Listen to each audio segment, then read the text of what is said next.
जी हाँ दोस्तों, तो welcome to our channel Jharkhand competitor. तो ये है आपका परीक्षा योद्धा का बुक सीरीज का मैं रिव्यू लेके आया हूँ। और ऑलरेडी मैं हिस्ट्री के सारे चैप्टर वाइज जो करवाए हैं, कुल टोटल 12 चैप्टर करवाए हैं और उसमें से एक झारखंड का परिचय भी था उसमें शामिल। और ये तीसरा पार्ट मैं लेके आया हूँ झारखंड का भूगोल। ये पार्ट 13 से लेके 15 के बीच चलेगा। 13, 14, 15 मात्र 3 ही क्लास में झारखंड के भूगोल को कंप्लीट करेंगे क्योंकि अब समय नहीं है। तो चलिए बिना देरी के स्टार्ट करेंगे।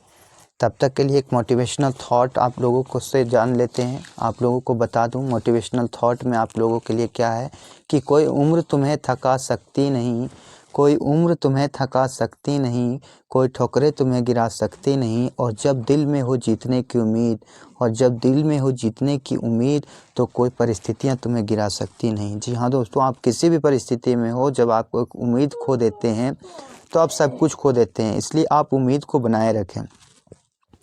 चलिए बहुत जल्द ही आप लोगों के सामने हिंदी व्याकरण के जो क्वेश्चन है उसको मैं लाऊंगा, क्योंकि हिंदी व्याकरण जो है पढ़ना काफ़ी ज़रूरी है आपके झारखंड पुलिस के एग्ज़ाम के लिए।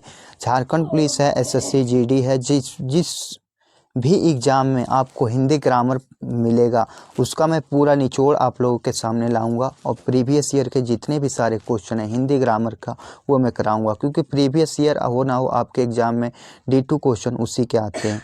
तो चलिए, झारखंड के भूगोल जो है अपने आप में काफ़ी इम्पोर्टेंट बन जाता है, क्योंकि झारखंड के भूगोल से करीब 8 से 10 सवाल इसी से आते हैं। 40 नंबर के इस एथी में 10 क्वेश्चन आपके भूगोल से रहेंगे। ये देखा भी गया है और जैसा मैं सीजीएल 2015 में भी बैठ चुका हूँ उसमें मैं देखा हूँ।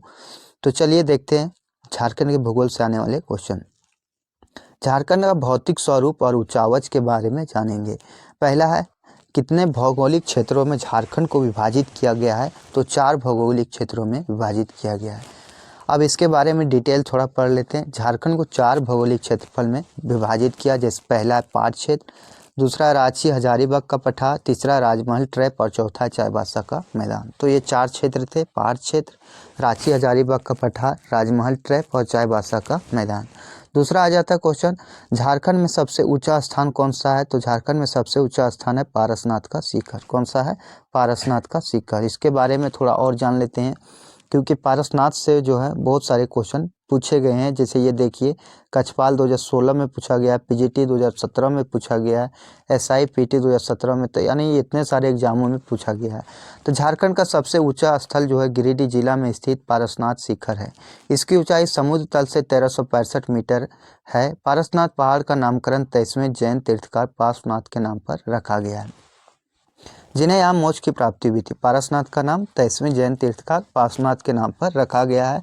और इसे फीट में बोला जाएगा तो 4478 फीट या तो 4480 फीट इसकी ऊंचाई है। आगे, संथाल जनजाति के लोग पारसनाथ पहाड़ी को मरांग बुरु कहते हैं। वे बैसाख में पूर्णिमा दिवस पर एक शिकार त्यौहार के रूप में मनाते हैं। शिकार त्यौहार के रूप में कौन से आदिवासी लोग मनाते हैं? आगे देख लेते हैं, झारखंड पारसनाथ पहाड़ी की ऊंचाई कितनी है? यदि पूछा जाए कि पारसनाथ पहाड़ी की ऊंचाई कितनी है तो 4480 फीट है। कितना? 4480 फुट है। पारसनाथ पहाड़ी झारखंड के गिरिडीह जिले में स्थित पहाड़ियों की एक श्रृंखला है। समुद्र तल से पारसनाथ पहाड़ी की ऊंचाई 1365 मीटर या तो 4478 फीट या तो 4480 फीट है। ये एसआई में पूछा गया 2017 का क्वेश्चन है।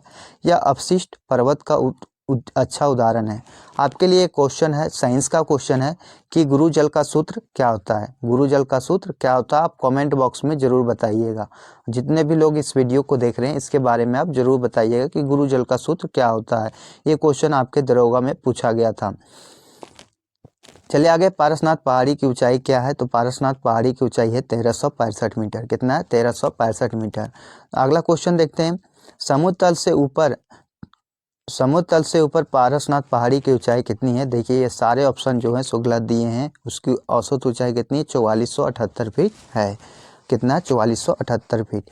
आगे, पारसनाथ की पहाड़ी किस जिले का हिस्सा है? तो यह गिरिडीह जिले का हिस्सा है। पारसनाथ की पहाड़ी किस जिले का हिस्सा है? तो गिरिडीह जिले का हिस्सा है। अब देखिए पारसनाथ पहाड़ी के बारे में, इसमें कुछ और भी अलग चीज़ दिए गए हैं। पारसनाथ पहाड़ी जिले में स्थित है, गिरिडीह जिले में स्थित है। यह बाय पठार या तो गिरिडीह पठार का हिस्सा है। समेत शिखर के रूप में चर्चित इस पहाड़ी पर जैन धर्म के 24वें में से 20 तीर्थकारों ने यहाँ मोक्ष प्राप्त की थी। मानी 24 तीर्थकार थे, उनमें से 20 जो तीर्थकार थे यहाँ पे मोक्ष की प्राप्ति की थी। यहीं 23वें तीर्थकार पार्श्वनाथ ने भी निवारण प्राप्त किया था। यहाँ जैनियों के दोनों संप्रदायों श्वेतांबर एवं दिगंबर के मंदिर बने हुए हैं। यह स्थल मधुबन के नाम से भी विख्यात है। पारसनाथ पहाड़ी का निर्माण आर्कियन युग की चट्टानों से हुआ है। यह बराकर नदी के किनारे स्थित है। कहाँ स्थित है? बराकर नदी के किनारे स्थित है। तो इससे हम 3-4 क्वेश्चनों को जाने कि पारसनाथ पहाड़ी गिरिडीह में स्थित है और यह समेत शिखर के नाम से जाना जाता है। इनमें से 24 तीर्थकार थे, उनमें से 20 तीर्थकारों को मोक्ष की प्राप्ति यहीं से हुई थी और उस 23वें तीर्थकार जो थे पार्श्वनाथ, उसी के नाम पर पारसनाथ रखा गया है। और इनमें से जैनियों के 2 संप्रदाय थे, श्वेतांबर और दिगंबर। यह स्थान मधुबन के नाम से भी विख्यात है। तो ये सारे क्वेश्चन आपके लिए काफ़ी इंपॉर्टेंट हो जाते हैं। आगे हिमालय क्षेत्र के पशु निम्न में से कहाँ पाए जाते हैं? हिमालय क्षेत्र के पशु कहाँ पाए जाते हैं?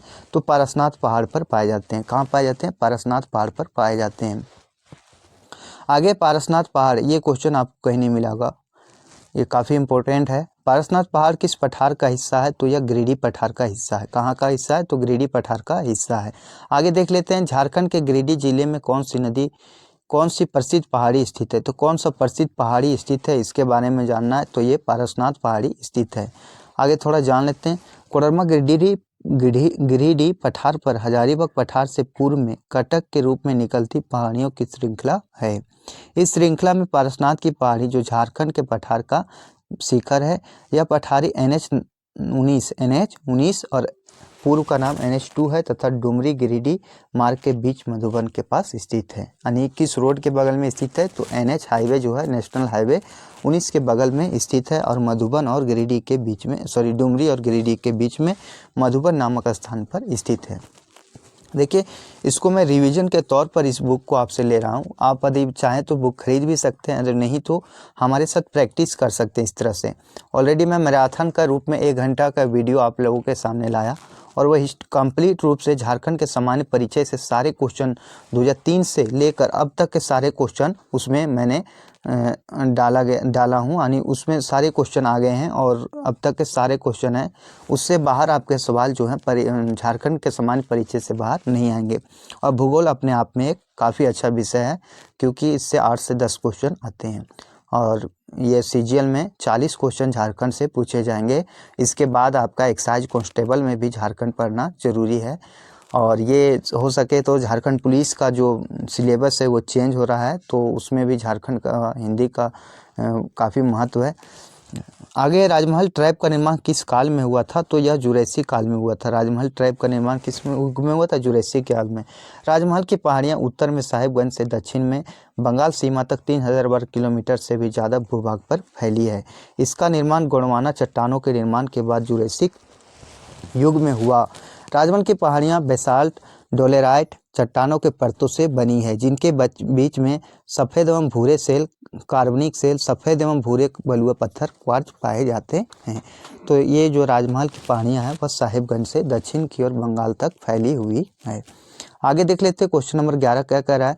राजमहल ट्रैप झारखंड के किस भाग में स्थित है? तो राजमहल ट्रैप झारखंड के कौन सा भाग में स्थित है? तो उत्तर पूर्वी भाग में स्थित है। कहाँ? उत्तर पूर्वी भाग में स्थित है। राजमहल ट्रैप झारखंड के उत्तर पूर्वी भाग में स्थित है। राजमहल की पहाड़ियाँ उत्तर दक्षिण में समांतर पहाड़ियों के रूप में फैली है, जिनके बीच मेराल एवं गुमानी नदी घाटियाँ हैं। जिनके बीच क्या है? मेराल एवं गुमानी नदी घाटियाँ है। आगे देख लेते हैं क्वेश्चन, रांची पठार प्लेटो और छोटा नागपुर का पठार प्लेटो के किस हिस्से में स्थित है? तो यह किस हिस्से में स्थित है? दक्षिण हिस्से में स्थित है। इसके बारे में थोड़ा जान लेते हैं कि रांची का पठार और छोटा नागपुर के पठार के दक्षिण भाग में स्थित है। यानी रांची का पठार दक्षिण, छोटा नागपुर यानी दक्षिण भाग में स्थित है। यह छोटा नागपुर पठार का सबसे बड़ा हिस्सा है और समुद्र तल से इसकी ऊंचाई लगभग 600 मीटर है। यह उत्थित संप्रदाय मैदान का उत्तम उदाहरण है। आगे देख लेते हैं क्वेश्चन, उच्चतर रांची की पठार की औसत समुद्र तल से ऊंचाई कितनी है? तो औसत समुद्र तल से ऊंचाई 2500 से 3600 फीट है। कितना है? 2500 से 3600 फीट है। उत्तर रांची के पठार की समुद्र तल से औसत ऊंचाई 2500 से 3600 फीट है। यह झारखंड का सबसे पश्चिमी एवं सबसे ऊंचा भाग है। सबसे पश्चिमी और सबसे ऊंचा भाग कौन सा है? तो हमारा रांची का पठार है। आगे देख लेते हैं, आगे क्वेश्चन क्या कह रहा है। छोटा नागपुर का पठार निम्नलिखित औद्योगिक बस्तियों में से किस में स्थित है? तो कहाँ स्थित है? तो ये रांची में स्थित है। कहाँ स्थित है? रांची में स्थित है। छोटा नागपुर को पठार रांची औद्योगिक बस्तियों में स्थित है। आगे देख लेते हैं क्वेश्चन। झारखंड राज्य मुख्य तौर पर खाली जगह में स्थित है। तो मुख्य तौर पर कहाँ स्थित है? तो छोटा नागपुर का पठार में स्थित है। कहाँ स्थित है? छोटा नागपुर का पठार में स्थित है। झारखंड मुख्य रूप से छोटा नागपुर पठार पर स्थित है। छोटा नागपुर का पठार राज्य के कुल भूभाग का 47.8% है। छोटा नागपुर का पठार प्रायद्वीपीय पठार का भाग है।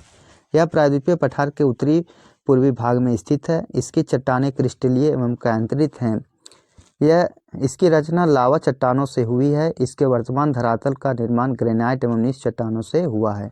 यह एक संप्रदाय भूमि है। इसे खनिजों का गोदाम घर भी के नाम से जाना जाता है। तो खनिजों का गोदाम घर किसके नाम से कौन जाना जाता है? छोटा नागपुर पठार को जाना जाता है। आगे देख लेते हैं। पश्चिमीय या उच्चतरीय रांची की पठार को स्थानीय स्तर पर खाली जगह के नाम से जाना जाता है। तो पाट क्षेत्र के नाम से जाना जाता है। किसके नाम से जाना जाता है? पाट क्षेत्र के नाम से जाना जाता है। तो पश्चिमीय या उत्तरी उच्चतर रांची का पठार को स्थानीय स्तर पर पाट क्षेत्र के नाम से जाना जाता है। इसकी औसत ऊंचाई 1000 मीटर है। यह क्षेत्र बॉक्साइट उत्पादन के लिए प्रसिद्ध है। यह क्षेत्र किसके लिए? बॉक्साइट उत्पादन के लिए प्रसिद्ध है। झारखंड का सबसे ऊंचा जलप्रपात बूढ़ाघाघ इसी पाट क्षेत्र में स्थित है। तो बूढ़ाघाघ जो है सो इसी पाट क्षेत्र का एक हिस्सा है जो सबसे ऊंचा जलप्रपात है। इसके महत्वपूर्ण पहाड़ियाँ सानू और सरयू है। इसकी महत्वपूर्ण पहाड़ियाँ यदि बोलेगा तो सानू और सरयू है। और भी सारे क्वेश्चन जो हैं काफ़ी इम्पोर्टेंट हैं। तो चलिए एक और मोटिवेशनल थॉट के साथ आगे बढ़ेंगे कि रख हौसला वो मंजर भी आएगा, प्यासे के प्यास चलकर समंदर भी आएगा, थक कर ना बैठिए मेरे मंजिल के मुसाफिर, मंजिल भी मिलेगी और मिलने का मज़ा भी आएगा। जी हाँ दोस्तों, जब आप सीजल में सेलेक्ट होंगे तो वो मज़ा वो आते हैं और वो दिन याद आएंगे जो आपने इस पढ़ाई के दौरान आप हमेशा रात को नींद को त्यागे हैं। पूर्वी सिंहभूम जिला निम्नलिखित में से किसका हिस्सा है? तो छोटा नागपुर का पठार का हिस्सा है पूर्वी सिंहभूम। आगे देख लेते हैं। पूर्वी सिंहभूम जिला छोटा नागपुर पठार का हिस्सा है। दलमा की सीमा पश्चिम से पूर्व की ओर फैली हुई है जो उत्तर की ओर घने जंगल से घिरा हुआ है। आगे देख लेते हैं क्वेश्चन नंबर 18। छोटा नागपुर का पठार एक महाद्वीपीय पठार है। दामोदर द्रोण निम्नलिखित में से किसके बीच द्रोण बनाती है? तो दामोदर द्रोण रांची और हजारीबाग के पठार के बीच द्रोण बनाती है। आगे देखिए पीजीटी 2012 के क्वेश्चन है। रांची एवं हजारीबाग के पठार को एक दूसरे से अलग दामोदर बेसिन यानी दामोदर द्रोण करती है। दामोदर द्रोण करता है। चलिए आगे देख लेते हैं क्वेश्चन। भौगोलिक दृष्टि से गिरिडीह जिले को मोटे तौर पर दो प्राकृतिक विभाजनों में विभाजित किया गया है। तो किसमें? केंद्रीय पठार और निचला पठार। चलिए आगे देख लेते हैं। भौगोलिक दृष्टि से गिरिडीह जिले को मोटे तौर पर दो प्राकृतिक विभाजनों में विभाजित किया गया है। पहला केंद्रीय पठार और दूसरा है निचले पठार। अर्थात घने जंगलों से घिरा गिरिडीह जिला केंद्रीय और निचले पठार पर स्थित है। यानी घने जंगल से घिरा गिरिडीह जिला केंद्रीय और निचले पठार पर स्थित है। गिरिडीह का पश्चिमी हिस्सा केंद्रीय पठार पर स्थित है। निचले पठार में 1300 फीट की औसत ऊंचाई के साथ सतह को अपनाने वाली सतह भी शामिल है। निचले पठार का उत्तरी भाग मुख्य रूप से टेबल भूमि के लिए जाना जाता है और उत्तरी भाग का मुख्य रूप से टेबल भूमि के नाम से जाना जाता है। अब भूगर्भीय संरचना के बारे में जानेंगे। भूगर्भीय संरचना के बारे में इससे भी बहुत सारे क्वेश्चन हमारे झारखंड में पूछे गए हैं। किन चट्टानों को धात्विक खनिज का भंडार कहा जाता है? तो धारवाड़ योगिन चट्टानों को धात्विक खनिज का भंडार कहा जाता है। जिसमें तो पढ़ते हैं धारवाड़ योगिन चट्टानों को धात्विक खनिजों का भंडार कहा जाता है। झारखंड में इस क्रम को कोल्हान श्रेणी के नाम से जाना जाता है। इस प्रकार की चट्टानें मुख्यतः पूर्वी सिंहभूम, पश्चिमी सिंहभूम, सरायकेला खरसावां में पाए जाते हैं। धारवाड़ क्रम में धात्विक खनिजों का जमाव बड़े पैमाने पर हुआ है। इन खनिजों में लोहा, तांबा, बॉक्साइट, निकेल, सोना, मैग्नीज, चांदी, टीन आदि हैं। तो धारवाड़ योगिन चट्टानें जो है कोल्हान श्रेणी से भी नाम से भी जाना जाता है। ये काफ़ी इंपॉर्टेंट है। आगे देख लेते हैं क्वेश्चन नंबर आगे क्या कह रहा है। उस पठार का क्या नाम है जो झारखंड में दक्कन जैव भौगोलिक प्रांतों का हिस्सा बनता है? तो छोटा नागपुर का पठार से ये जो है भौगोलिक प्रांतों का हिस्सा बनता है। देखते हैं इसके बारे में। छोटा नागपुर की पथरीली परतों के भूवैज्ञानिक अध्ययन से पता चला है कि इसमें अति प्राचीन गोंडवाना महाद्वीप की चट्टानें हैं, यानी इस पठार का विकास बहुत ही पुराना है। यह दक्कन पठार का पूर्वोत्तरी खंड था, जो दक्कन तख्ते के साथ साथ गोंडवाना के खंडित होने पर आज से लगभग 12 करोड़ साल पहले अलग होकर 5 करोड़ वर्षों तक उत्तर दिशा में प्रवाहित होते रहा और फिर यूरेशिया से जा टकराया। आगे झारखंड का प्राकृतिक प्रभाग। झारखंड का प्राकृतिक प्रभाग खाली जगह है, तो छोटा नागपुर का पठार है। कौन सा? छोटा नागपुर का पठार। छोटा नागपुर पठार 3 छोटे छोटे पठारों से मिलकर बना है, जिनमें रांची का पठार, हजारीबाग का पठार और कोडरमा का पठार है। झारखंड का अधिकतर हिस्सा एवं पश्चिम बंगाल, बिहार एवं छत्तीसगढ़ के कुछ भाग तक इस पठार में आते हैं। इसके पूर्व में गंगा का मैदान और दक्षिण में महानदी है। छोटा नागपुर का कुल क्षेत्रफल 65,000 वर्ग किलोमीटर है। कुल क्षेत्रफल कितना? 65,000 वर्ग किलोमीटर है। आगे देख लेते हैं छोटा नागपुर का पठार। छोटा नागपुर का पठार प्री कैम्ब्रियन की चट्टानों से बना है। कौन सा? प्री कैम्ब्रियन की चट्टानों से बना है। आगे देख लेते हैं झारखंड की जलवायु से आने वाले क्वेश्चन। ये काफ़ी इंपॉर्टेंट है, जलवायु से आने वाले क्वेश्चन। झारखंड में वार्षिक वर्षा अंतराल कितना? तो 100 से 200 सेंटीमीटर। कितना? 100 से 200 सेंटीमीटर के मध्य अंतराल यहाँ वर्षा होती है, वार्षिक अंतराल। आगे देख लेते हैं, इसके बारे में थोड़ा डिस्कस कर लेते हैं कि झारखंड में वार्षिक अंतराल 100 से 200 सेंटीमीटर के मध्य है। झारखंड की जलवायु उष्णकटिबंधीय मानसूनी प्रकार की है। यहाँ औसत 140 सेंटीमीटर वार्षिक वर्षा होती है, अतः यह क्षेत्र मध्यम वर्षा वाला प्रदेश है। नेतरहाट का पठार झारखंड में सर्वाधिक वर्षा वाला स्थान है, जबकि चाईबासा का मैदानी भाग सबसे कम वर्षा वाला क्षेत्र है। झारखंड का सर्वाधिक वर्षा वाला जिला हजारीबाग है। सबसे ज़्यादा वार्षिक वर्षा वाला जिला कहेगा तो कौन सा है? हमारा हजारीबाग है। चलिए आगे देखेंगे नीचे क्या कह रहा है क्वेश्चन। आगे झारखंड में वर्षा किस मानसून से होती है? तो किस मानसून से होती है? तो दक्षिण पश्चिम मानसून से झारखंड में वर्षा होती है। किससे होती है? दक्षिण पश्चिम मानसून से वर्षा होती है। झारखंड में मुख्यतः दक्षिण पश्चिम मानसून से मानसून पवनों के द्वारा वर्षा होती है। यहाँ मानसून की दोनों शाखाएं अर्थात बंगाल की खाड़ी की शाखा तथा अरब सागर की शाखा द्वारा वर्षा होती है, लेकिन बंगाल की खाड़ी की शाखा द्वारा वर्षा अपेक्षाकृत अधिक होती है। यदि बोला जाए कि बंगाल की खाड़ी की शाखा द्वारा वर्षा अधिक होती है। झारखंड के मध्यवर्ती एवं पश्चिमी भाग में बंगाल की खाड़ी की शाखा तथा अरब सागर की शाखा दोनों वर्षा होती है, जबकि पूर्वी भाग में मुख्य रूप से बंगाल की खाड़ी की शाखा द्वारा वर्षा होती है। भारत में दक्षिण से उत्तर की ओर तथा पूर्व से पश्चिम की ओर जाने पर वर्षा की मात्रा में कमी आती है। साथ ही ऊंचाई वाले स्थानों में निम्न स्थानों की तुलना में अधिक वर्षा होता है। ऊंचाई वाले स्थान में का ज़्यादा वर्षित है। इसमें इम्पोर्टेंट यही था कि कहाँ पर जो है वर्षा ज़्यादा होती है, तो बंगाल की खाड़ी द्वारा वर्षा जो ज़्यादा होती है। मानसून लौटते समय खाली जगह के महीनों में झारखंड में वर्षा होती है। तो कब होती है? तो ये होता है सितंबर से नवंबर के बीच में वर्षा होती है। इसे लौटती हुई मानसून के रूप में जानेंगे। मानसून के लौटने की क्रिया को क्या कहते हैं? निवर्तन कहते हैं। क्या बोलते हैं? निवर्तन। 21 जून को सूर्य कर्क रेखा पर लंबवत चमकता है, अर्थात 22 जून से सूर्य विषुवत रेखा की ओर लौटने लगता है। आप इसके बारे में थोड़ा जानते होंगे तो समझ रहे होंगे। 23 सितंबर को सूर्य की लंबवत किरणें विषुवत रेखा पड़ने लगती है। इसके परिणाम स्वरूप पश्चिमी उत्तर भारत में गर्मियों के मौसम में स्थापित अंतर उष्णकटिबंधीय अभिसरण क्षेत्र ITCZ भी दक्षिण की तरफ खिसकने लगता है। ITCZ के दक्षिणी की तरफ खिसकने के साथ ही मानसून भी दक्षिण की तरफ खिसकने लगता है। मानसून का निवर्तन भारत में 1 सितंबर से प्रारंभ होता है। 15 अक्टूबर आते आते मानसून समस्त भारतीय उपमहाद्वीप से लौट चुका होता है। मानसून लौटते समय सितंबर से नवंबर के महीने में झारखंड में वर्षा कराता है। आगे देख लेते हैं क्वेश्चन। झारखंड राज्य किस प्रकार के जलवायु क्षेत्र के अंतर्गत आता है? तो उष्णकटिबंधीय मानसूनी के रूप में आता है। किसमें? उष्णकटिबंधीय। झारखंड उष्णकटिबंधीय जलवायु क्षेत्र के अंतर्गत आता है।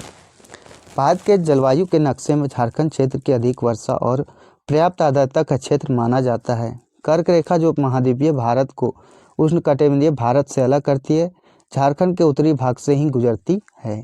इस प्रकार संपूर्ण पठारी भूभाग उष्णकटिबंधीय क्षेत्र के अंतर्गत आ जाता है। किसके? उष्णकटिबंधीय क्षेत्र के अंतर्गत आ जाता है।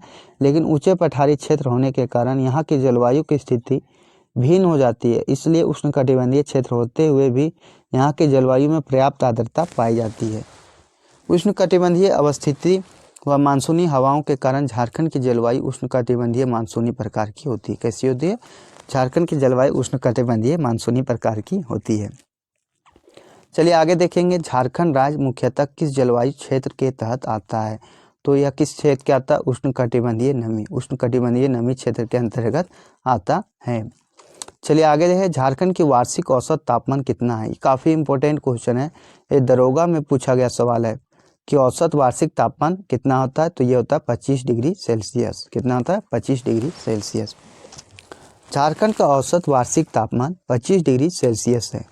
पाट क्षेत्र का औसत वार्षिक तापमान 23 डिग्री सेल्सियस से भी कम मिलता है, जबकि संथाल परगना के पूर्वी भाग, पूर्वी सिंहभूम, पश्चिमी सिंहभूम, गढ़वा, पलामू तथा चतरा के उत्तरी भागों में औसत वार्षिक तापमान 26 डिग्री सेल्सियस से अधिक पाया जाता है।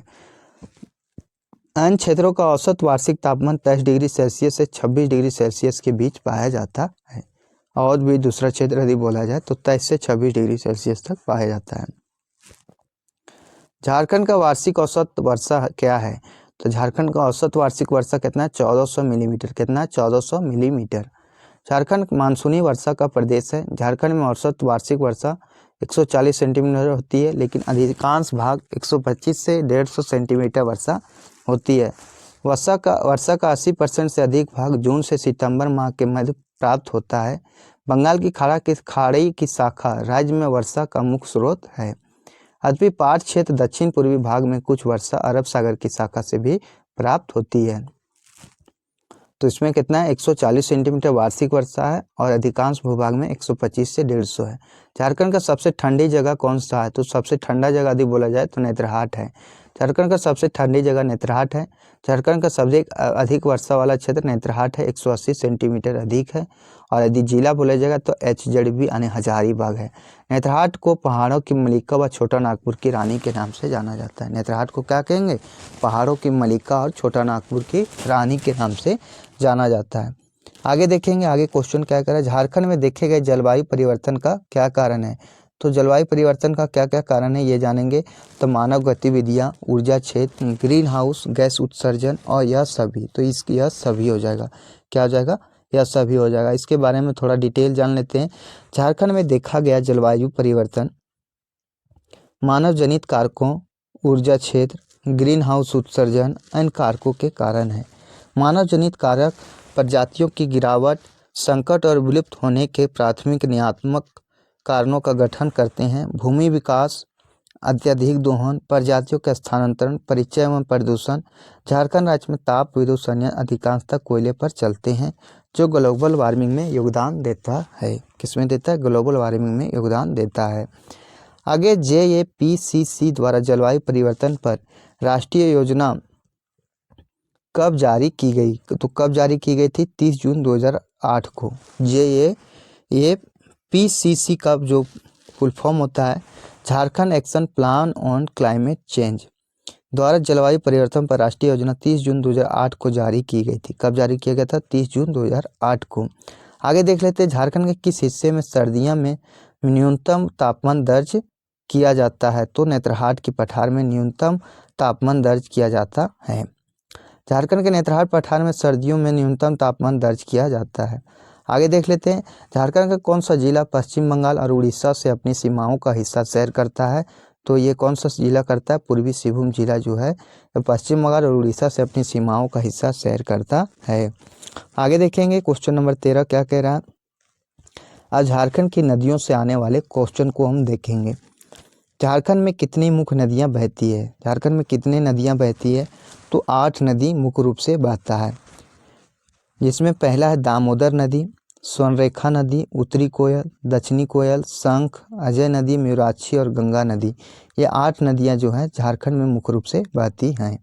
आगे है म्यूराक्षी नदी खाली जगह से प्रवाहित होती है, तो त्रिकूट पहाड़ियों से किससे प्रवाहित होती है? त्रिकूट पहाड़ियों से प्रवाहित होती है। देखते हैं कहाँ चला गया। हाँ हाँ, कहाँ से प्रवाहित होती है? त्रिकूट पहाड़ी से। आगे देख लेते हैं थोड़ा।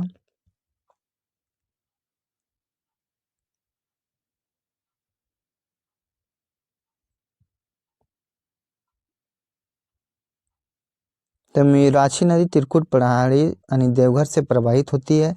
इसका मुहाना हुगली नदी पश्चिम बंगाल है। मीराक्षी की सहायक नदियां धोवाई, टिपरा, भामरी, पुसरो और दौना है। इस नदी की कुल लंबाई 250 किलोमीटर है। यह नदी झारखंड की एकमात्र नौगम नदी है। तो एकमात्र नौगम नदी कौन सी है? तो त्रिकुट पहाड़ी है। इसके तट पर हिजला मेला का आयोजन किया जाता है। इसका अफवाह क्षेत्र दुमका, साहेबगंज, देवघर एवं गोड्डा है। मीराक्षी नदी का उपनाम मोर नदी या मोतिहारी है। झारखंड का सबसे लंबा पुल दुमका में मीराक्षी नदी पर स्थित है, जो 2340 मीटर लंबे। इस पुल के निर्माण में 198.11 करोड़ रुपए की लागत हुई है। तो सबसे जो महंगा पुल है, सबसे जो बड़ा पुल है कौन सा है? 2340 मीटर है और यह मीराक्षी नदी पर स्थित है। मीराक्षी को मोर नदी के नाम से भी जाना जाता है और यहाँ क्या होता है? एकमात्र नौगम झीली है, यानी एकमात्र यहाँ पे नाव चलता है। मीराक्षी नदी का उद्गम स्थल कहाँ है? तो त्रिकूट की पहाड़ी। मीराक्षी का मतलब मोर नेत्र होता है। इस नदी के साफ जल में सूर्य की किरणें पड़ने पर इसके जल के क्रिस्टल मोर की आँख की रंगों की तरह चमकते हैं। इसी आधार पर इसका नामकरण मीराक्षी किया गया है। यह नदी देवघर जिले के उत्तर पूर्वी छोर पर स्थित त्रिकूट पहाड़ी से उद्भव होती है। आगे स्वर्णरेखा नदी का उद्गम स्थल है। तो स्वर्णरेखा नदी का उद्गम स्थल कौन सा है? छोटा नागपुर का पठार। कौन सा है? छोटा नागपुर का पठार। इसके बारे में और कुछ जान लेते हैं। स्वर्णरेखा नदी का उद्गम रांची जिले से 16 किलोमीटर दक्षिण पश्चिम में स्थित नगड़ी गांव में रानी चुअन नामक की जगह से होती है। इसकी सहायक नदियां काची, खरकई, जुमारू, रारू, संजय है। स्वर्णरेखा नदी झारखंड की दूसरी सबसे ऊंची जलप्रपात हुंडरू जलप्रपात का निर्माण करती है। इसका अफवाह क्षेत्र रांची, पूर्वी सिंहभूम, सरायकेला खरसावा यह झारखंड, पश्चिम बंगाल एवं उड़ीसा राज्य में प्रवाहित होती है। आगे देख लेते हैं क्वेश्चन। स्वर्णरेखा नदी किस दिशा से और किस दिशा की ओर बहती है? तो यह पश्चिम से दक्षिण पूर्व दिशा की ओर बहती है। स्वर्णरेखा नदी पश्चिम से दक्षिण पूर्व की ओर दिशा की ओर प्रवाहित होती है। यह झारखंड का एकमात्र नदी है जो स्वतंत्र रूप से बंगाल की खाड़ी में गिरती है। एकमात्र जो नदी है वो बंगाल की खाड़ी में जाके गिरती है। झारखंड की कौन सी नदी को सोने की नदी भी कहा जाता है? तो सोने की नदी, जिसके नाम से ही पता चल रहा है, स्वर्णरेखा नदी को कहा जाता है। स्वर्णरेखा नदी की रेत में सोने का अंश पाया जाता है, जिसके कारण इसे सोने की नदी कहा जाता है। क्या अच्छी कहते हैं? सोने की नदी भी कहा जाता है। आगे देख लेते हैं क्वेश्चन नंबर 7 क्या कह रहा है। स्वर्णरेखा नदी की कुल लंबाई कितनी है? तो स्वर्णरेखा नदी की कुल लंबाई देखिए 470 किलोमीटर है। कितना? 470 किलोमीटर है। यहाँ ऑप्शन जो है गलत दिए हुए हैं, लेकिन उस समय जो है दरोगा क्वेश्चन में से 395 किलोमीटर माना था। किसी की सहायक नदी नहीं बनती है, यह स्वतंत्र रूप से बंगाल की खाड़ी में गिरती है। स्वर्णरेखा नदी का जो है इसका दोनों याद रखिए, 395 और 410 की यही एक उपाय है, क्योंकि इसका कहीं कहीं 470 किलोमीटर देता है तो कहीं 395। तो स्वर्णरेखा नदी का कुल लंबाई 395 और 470। स्वर्णरेखा नदी का उद्गम स्थान कौन सा है? तो स्वर्णरेखा नदी का उद्गम स्थान पिस्का है। अब स्वर्णरेखा के बारे में जानते हैं। स्वर्णरेखा नदी का उद्गम स्थान रांची के पश्चिम में स्थित पिस्का नगरी का क्षेत्र है। स्वर्णरेखा एवं इसकी सहायक नदियां हुंडरू, दसम, जोन्हा गौतम धारा जलप्रपात का निर्माण करती है। इसी नदी पर स्वर्णरेखा परियोजना भी चलाई जा रही है। क्या चीज चल रहा है? स्वर्णरेखा परियोजना चलाई जा रही है। कौन सी नदी झारखंड राज्य से गुजरती है? कौन सा नदी जो है वह झारखंड राज्य से गुजरता है? तो यह स्वर्णरेखा नदी है जो झारखंड राज्य से होकर गुजरता है। झारखंड में प्रवाहित होने वाली प्रमुख नदियां हैं दामोदर, स्वर्णरेखा, बराकर, म्यूराक्षी, उत्तरी कोयल, दक्षिणी कोयल। ये सब जो है ये स्वर्णरेखा नदी से प्रवाहित होने वाली नदियां हैं। आगे निम्न में से कौन सी स्वर्णरेखा नदी की मूल जगह है? तो स्वर्णरेखा नदी का मूल जगह कौन सा है? तो छोटा नागपुर का पठार। कौन सा है? छोटा नागपुर का पठार। आगे क्वेश्चन देखते हैं। पूर्वी सिंहभूम जिले में निम्न में से कौन सी नदी बहती है? तो स्वर्णरेखा नदी पश्चिम से दक्षिण पूर्व की ओर दिशा की ओर बहती है। स्वर्णरेखा नदी पश्चिम से दक्षिण पूर्व दिशा की ओर बहती है। आगे देख लेते हैं, झारखंड की स्वर्णरेखा नदी को किस प्रकार का अपशिष्ट प्रदूषित कर रहा है। तो किस प्रकार प्रदूषित कर रहा है ये आप जानते होंगे। कहाँ, तो ये है कि किस प्रकार से अपशिष्ट प्रदूषण कर रहा है। तो इसके बारे में जानेंगे कि रेडियोधर्मी प्रकार से अपशिष्ट कर रहा है। झारखंड की जीवन रेखा कही जाने वाली स्वर्णरेखा नदी को रेडियोधर्मी नामक अपशिष्ट पदार्थ प्रदूषित कर रहा है। रेडियोधर्मी नामक अपशिष्ट पदार्थ प्रदूषित कर रहा है। आगे देखेंगे, नगरी गांव स्वर्णरेखा एवं खाली जगह दक्षिणी कोयल नदियों के उत्पत्ति के लिए प्रसिद्ध है। किसके लिए? दक्षिणी कोयल नदियों की उत्पत्ति के लिए प्रसिद्ध है। आगे है क्वेश्चन नंबर 14 देखते हैं, निम्नांकित नदियों में से कौन सी झारखंड राज्य से होकर प्रवाहित नहीं होती है। तो झारखंड राज्य से प्रवाहित नहीं होती कौन सी नदी है? तो यह है कादवा नदी। कादवा नदी जो है, यह नदी जो है महाराष्ट्र के नासिक जिले में गोदावरी के महत्वपूर्ण सहायक नदी है और यही नदी है जो झारखंड से राज्य से प्रवाहित नहीं होती है। आगे अमानत नदी किस में गिरती है? अमानत नदी एक है, वह किस नदी में जाके गिरती है? तो यह गिरती है उत्तरी कोयल नदी में। अमानत नदी का उद्गम चतरा जिले से होती है तथा इसका अफवाह क्षेत्र चतरा, लातेहार, पलामू जिला है। अमानत नदी का मुहाना उत्तरी कोयल नदी है। इसका मुहाना का उत्तरी कोयल नदी है।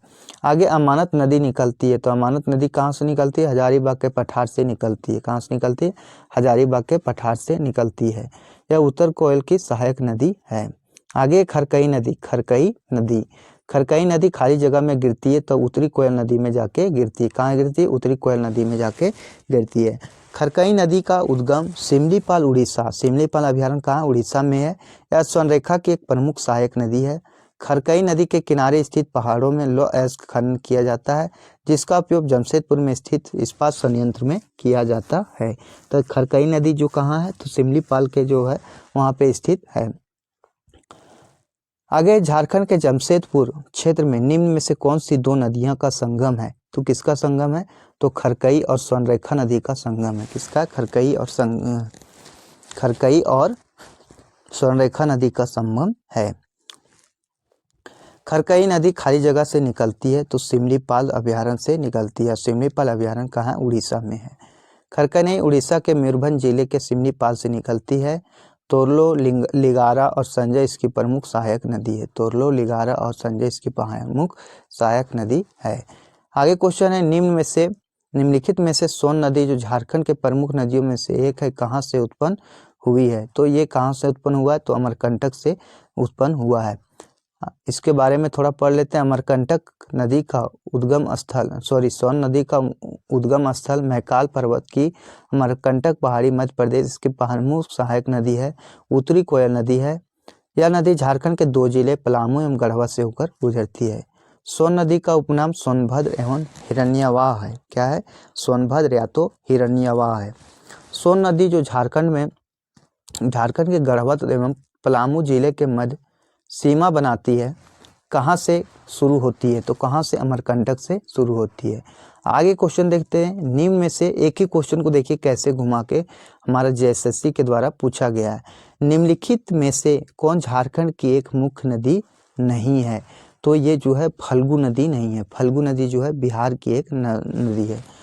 आगे देख लेते हैं, दामोदर, दक्षिणी कोयल एवं बराकर झारखंड की मुख्य नदी हैं जबकि फल्गु नदी बिहार की मुख्य नदी है। अतः इसका उद्गम झारखंड के पलामू जिले से होती है। फल्गु नदी है लेकिन इसका उद्गम जो होता है कहाँ से होता है? पलामू जिले से होता है, इसलिए क्वेश्चन को पूछ लिया गया। फल्गु नदी पौराणिक दृष्टिकोण से काफ़ी पवित्र माना जाता है। इस नदी का वर्णन वायु पुराण में भगवान विष्णु के 6वें दर्शन का उल्लेख किया गया है। यह नदी हिंदू रीति रिवाज के अनुसार मृत आत्मा की शांति के लिए बिहार के गया जिले में पिंडदान या दुग्ध अपहरण के लिए महत्वपूर्ण एवं धार्मिक माना जाता है।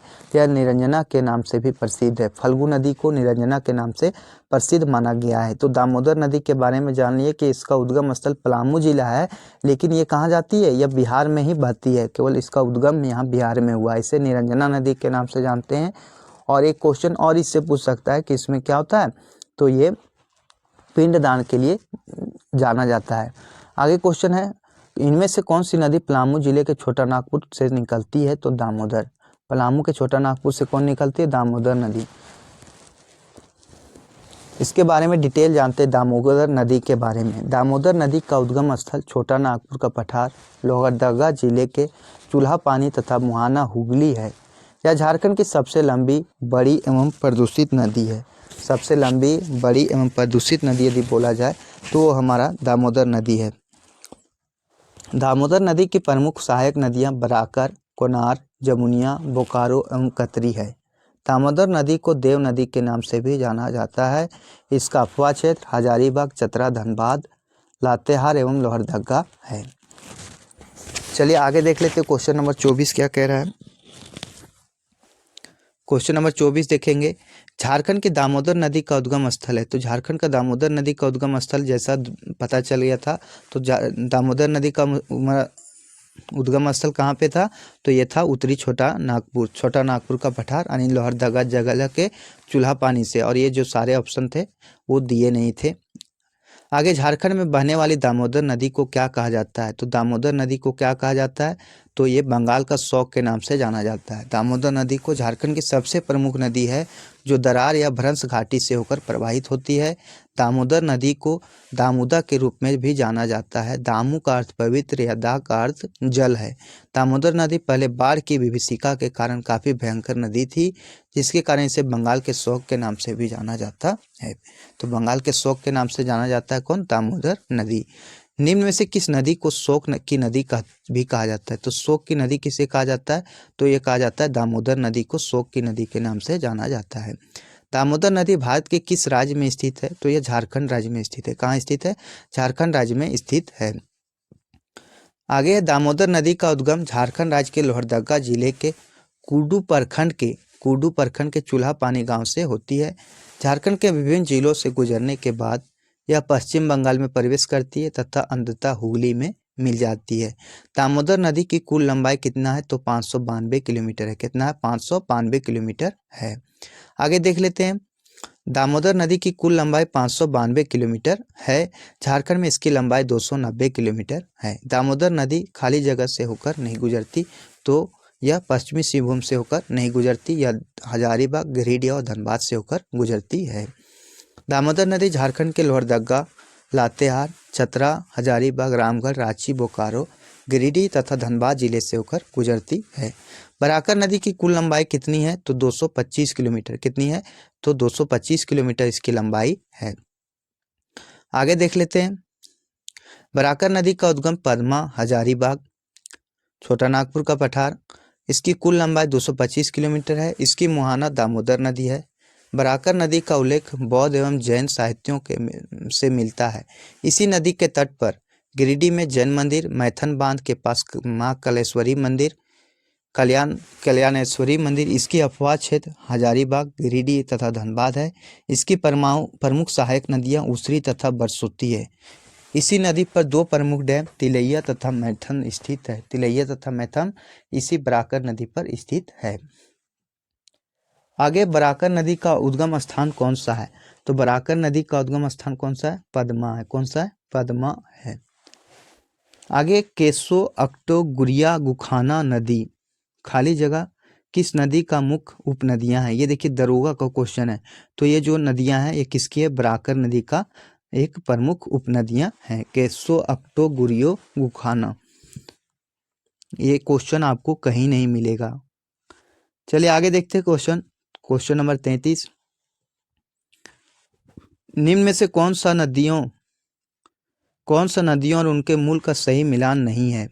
तो ये है टैगोर पहाड़ी से दक्षिणी कोयल नदी, यही जो मिलान है वह गलत है। त्रिकुट पहाड़ी मेराछी नदी है। मुंगेर से अजय नदी, छोटा नागपुर का पठार दामोदर नदी, ये सारे जो है ऑप्शन सही हैं। टैगोर पहाड़ी से दक्षिणी कोयल नदी, ये ऑप्शन जो है गलत है।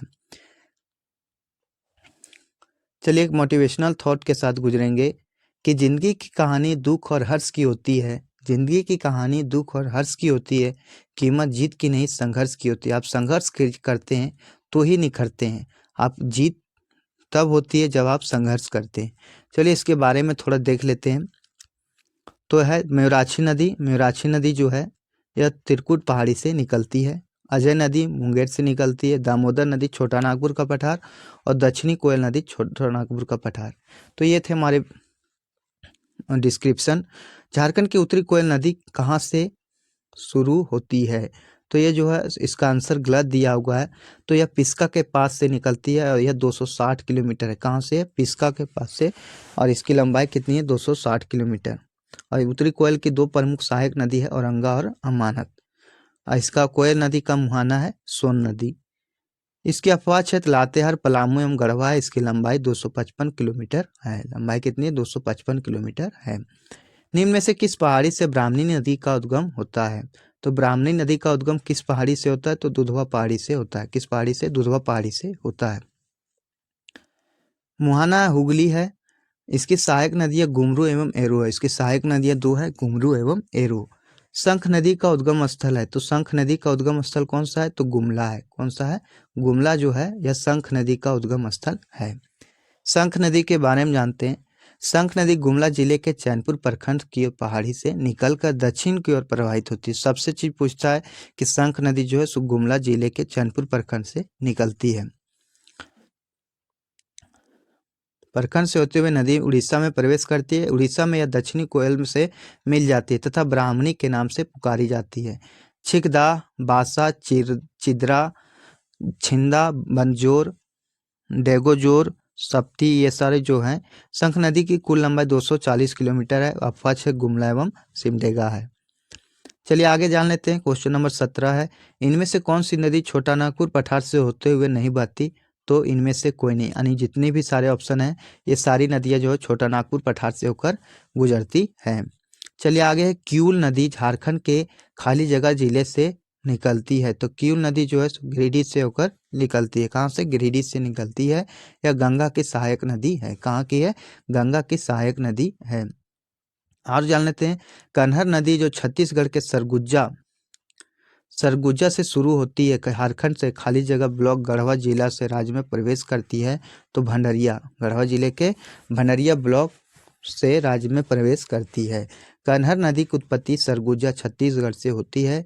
यह नदी झारखंड में गढ़वा जिले के भंडरिया प्रखंड से प्रवेश करती है।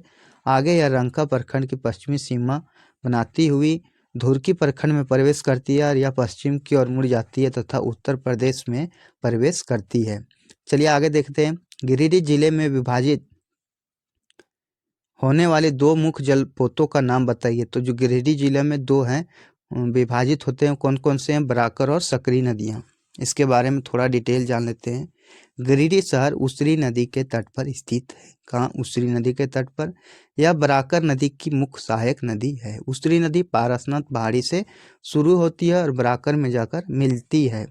उसरी के अलावा बराकर और सकरी नदियाँ गिरिडीह जिले में बहती है। उसरी के अलावा बराकर नदियाँ कहाँ? तो ये बराकर और सकरी नदियाँ में गिरिडीह जिले में बहती हैं। आगे देवघर से किस नदी का उद्गम होता है? तो देवघर से किस नदी का उद्गम होता है? ये जो ऑप्शन है ये सारे ऑप्शन को गलत दिया गया है। तो देवघर से किस नदी का उद्गम होता है? इसमें अजय नदी जो मुंगेर से निकलती है, अमानत नदी जो चतरा से निकलती है, औरंगा नदी किसको लोहरदगा से, और बैतरवना नदी उड़ीसा से निकलती है। तो इसमें जो दिया नहीं था। अब जो है नदी घाटी परियोजनाओं से आने वाले क्वेश्चनों को हम देखेंगे। मैथनबाद किस नदी पर स्थित है? तो यह है बराकर नदी पर। अब मैथन बांध से कुछ रिलेटेड क्वेश्चन को जानेंगे। धनबाद जिला में बराकर नदी पर स्थित मैथन बांध राज्य का सबसे बड़ा बांध है। मैथन बांध राज्य का सबसे बड़ा बांध है जिसकी ऊंचाई 165 फीट है। यह दामोदर घाटी निगम में सबसे बड़ा जलाशय है। इसका अपना भूमिगत बिजली स्टेशन है जो पूरे दक्षिण पूर्व एशिया में पहला भूमिगत बिजली स्टेशन है। आगे देखेंगे, मैथन डैम निम्न में से किस जिले में स्थित है? तो मैथन डैम धनबाद में स्थित है। कहाँ स्थित है? धनबाद में स्थित है। मैथन बांध निम्न में स्थित है। तो मैथन बांध कहाँ स्थित है? धनबाद में स्थित है। कहाँ स्थित है? धनबाद में स्थित है। आगे पढ़ लेंगे, दामोदर नदी घाटी परियोजना के तहत मैथन बांध का निर्माण बराकर नदी पर धनबाद जिले में 1957 में किया गया। आगे मैथन डैम कब और किस नदी पर बना? तो मैथन डैम बराकर नदी पर 1958 में बना। कब बना? बराकर नदी पर 1958 में बना। आगे है, दामोदर घाटी निगम खाली जगह अस्तित्व में आया। तो कब आया? 7 जुलाई 1948 को अस्तित्व में आया था। चलिए आगे देख लेते हैं।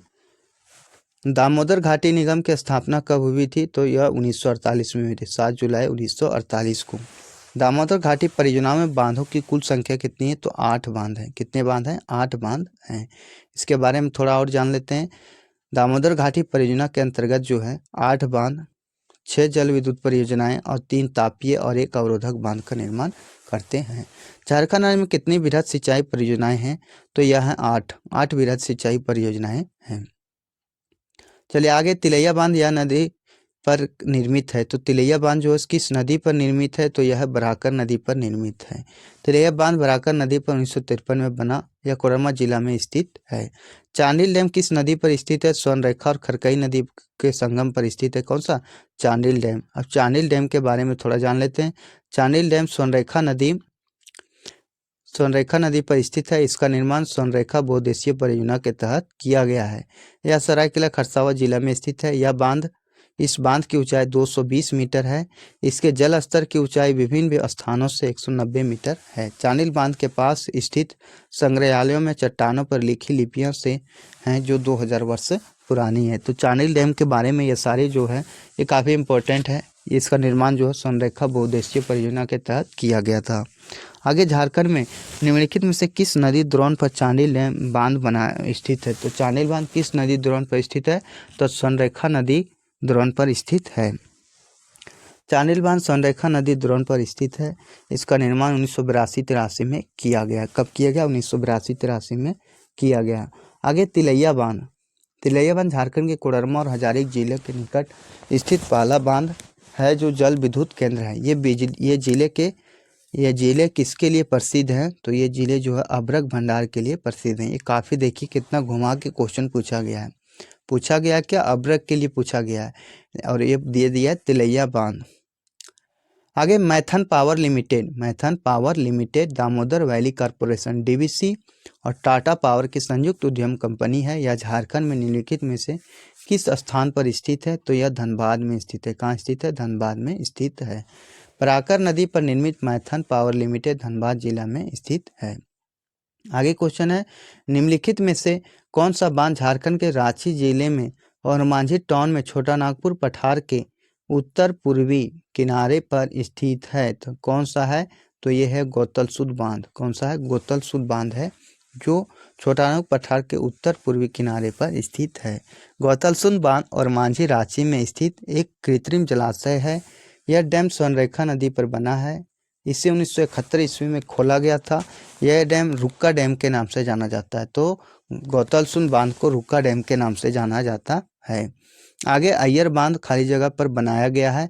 तो अय्यर बांध जो है सो दामोदर नदी पर बनाया गया है। कौन सा नदी पर बनाया गया? दामोदर नदी पर बनाया गया है। और कब बनाया गया? 1959 में बनाया गया है।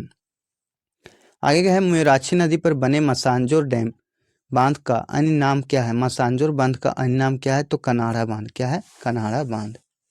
आगे, मसांजोर डैम का निर्माण 1955 में मयूराक्षी नदी पर किया गया।